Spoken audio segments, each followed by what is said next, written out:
మృంగెడివాడు విభుండని మృంగెడిదియు గర్లమనియో మేలని ప్రజకున్ మృంగుమని సర్వమంగళ మంగళసూత్రంబునెంత మదినమ్మినదో.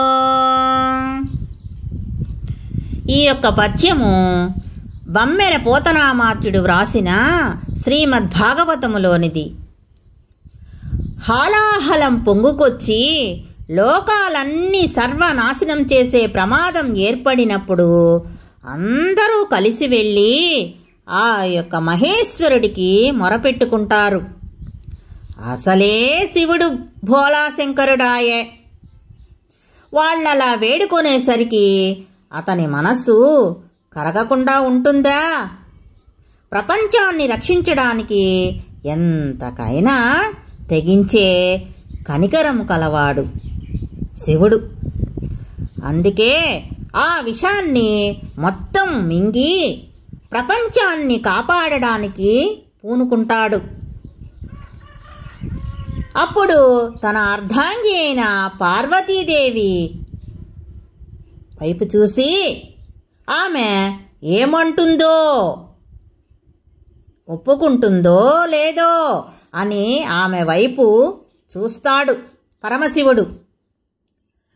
అప్పుడు పార్వతీదేవి చిరునవ్వుతో తన అంగీకారాన్ని తెలుపుతుంది. ఇది సంస్కృత భాగవతములోని ఉన్న సన్నివేశం. తెలుగులోనూ ఇంతదాకా ఇలాగే ఉంటుంది. ఇక్కడ పోతనికి ఒక సందేహం వచ్చి ఉంటుంది. ఎంత దేవుళ్ళైనా చూస్తూ చూస్తూ తన భర్త విషం తాగడానికి ఏ భార్య అయినా అంగీకరిస్తుందా? పోతన లాంటి భాగవతోత్తమునికి దానికి సమాధానం దొరకడం పెద్ద కష్టమై ఉండదు. కానీ అయితే ఇక్కడ గొప్పతనం ఏమిటంటే ఆ సందేహాన్ని, దాని సమాధానాన్ని కవితాత్మకంగా తెలుగు భాగవతంలో చిత్రించడం. తనే నేరుగా చెప్పేస్తే అది వ్యాఖ్యానంలా ఉంటుంది. కాబట్టి ఆ సందేహాన్ని పరీక్షిత్తు చేత అడిగించాడు. శివుడైతే భక్తవత్సలుడు, విషాన్ని తాగడానికి సిద్ధపడవచ్చు. దేవతలందరూ తమని కాపాడుతాడు కదా అని తాగమని ప్రోత్సహించవచ్చు.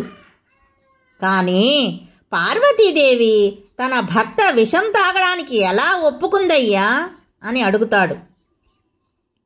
దానికి సుఖమహర్షి ఇచ్చిన జవాబు ఈ పద్యము.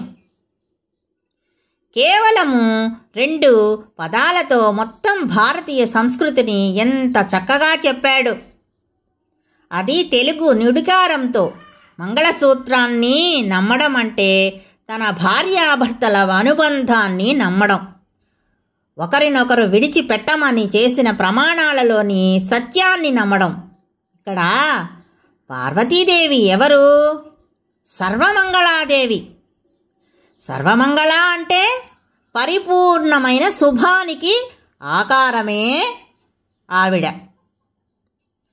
తన మాంగళ్యం మీద అంత నమ్మకం ఉండబట్టే కదా ఆవిడ సర్వమంగళ అయింది. అందుకే మింగుతున్నది తన భర్త అని తెలిసి, మింగేది విషమని తెలిసి ఆమె తన యొక్క అంగీకారాన్ని చిరునవ్వుతో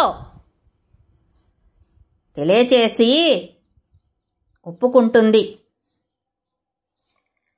ఈ పద్యము చదివినప్పుడల్లా, విన్నప్పుడల్లా మనకి గుర్తుకు రావాల్సింది ఇప్పుడున్న కాలంలో యుద్ధానికి ధైర్యంగా తమ భర్తలను పంపే సైనికుల భార్యలు మన మనసులో మెదలాలి. వాళ్లను మనము గుర్తించుకోవాలి. వాళ్ళందరూ సర్వమంగళులే కదా. ఈ కాలంలో బయట శత్రువులను ఎదుర్కొనే సైనికులు సరిపోరు. సమాజంలో పాకిపోతున్న రకరకాల విషవాయువుల నుండి మనల్ని మనం కాపాడుకోవాలంటే, రక్షించుకోవాలంటే ప్రతి భర్త శివుడు, ప్రతి భార్య పార్వతీదేవి కావలసిన అవసరము ఎంతైనా ఉంది కదూ.